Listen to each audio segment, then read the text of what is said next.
can't imagine following Kant. It's so depressing. So I'm Erin Yeung, and I'm going to talk about helpers that are hurting.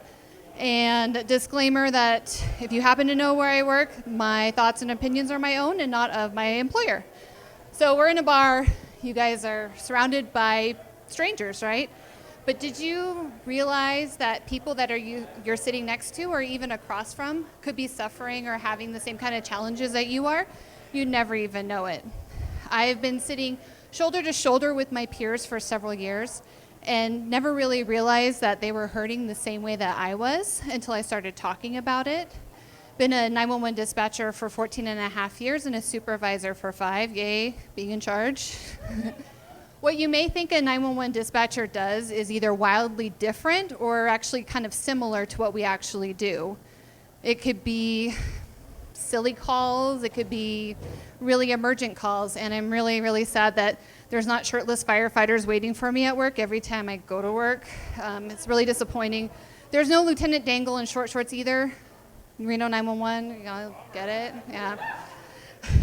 Anything from cats in trees, yes, we get those, especially in the summertime. Have you ever seen a cat skeleton in a tree? It doesn't happen. To people who are actually enraged over something that seems so silly and so small to us, especially after we've dealt with a child that's not breathing. So some of the things that my peers and my friends are suffering from is something called vicarious trauma. And simply for short time words, it's something that we experience, but we're not there, but we still feel the effects. So say you're on your way to work, Fluffy is rubbing against you and she's got some hair on you. You're late, you don't have any time to change, and you don't get a lint roller, so you have to take Fluffy to work with you. And then on the way to work, you get a cold hard dose of reality in the form of somebody splashing you. You can't change, you gotta wear your wet clothes to work too. You take it with you. And then your donut has a blowout at lunch. And then good old Bob with his Venti Quad Soy 4 pump, sometimes 5, latte, it drops it on your shoes. So head to toe, you're covered with crap, right?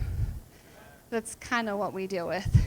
By the time you get home, you are a hot mess because you're so busy with what you're doing throughout the day. And what you're doing is so important, you can't stop to deal with everything that is covering you.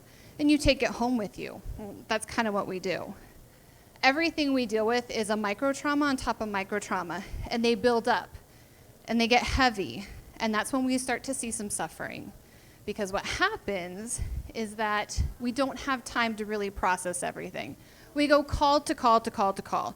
We have a fatal accident in one moment, and then the next moment, we're dealing with some guy who's really pissed off because he's mad at his phone carrier, and he's screaming at me because he thinks I can do something about it. That is the reality of the things that we have to deal with. But this is what it looks like, though, because it is trauma after trauma after trauma, but we don't get a chance to process it. So we start getting sad, and we start getting introverted, and things start not going so well for us professionally. We have PTSD, we have compassion fatigue, and things start manifesting in different ways that are just really not that great for us. It's a really, really tough life to live, and it's a tough job, but it's noble.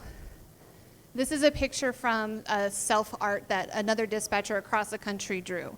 Because what happens is when the helpers are hurting, there's nobody really there for them to help them because they're out helping everybody else. And then they turn to things like bad coping mechanisms and even suicide. I personally have been touched by at least 2 suicides from people that I've worked with. And I'm dedicating my life to make sure that nobody else suffers that same fate. So it's a lot to unpack, and it's a really heavy topic, and thank you guys for staying for as long as you have. But my hope is that with copious amounts of therapy should be as normal as going to the hairdresser, right? Right? Yeah, woo, therapy! But also, too, in talking to one another, making those connections, getting those endorphins going in our brains to know that we're not alone can kind of help lessen the burden that we have to bear. Thanks, guys.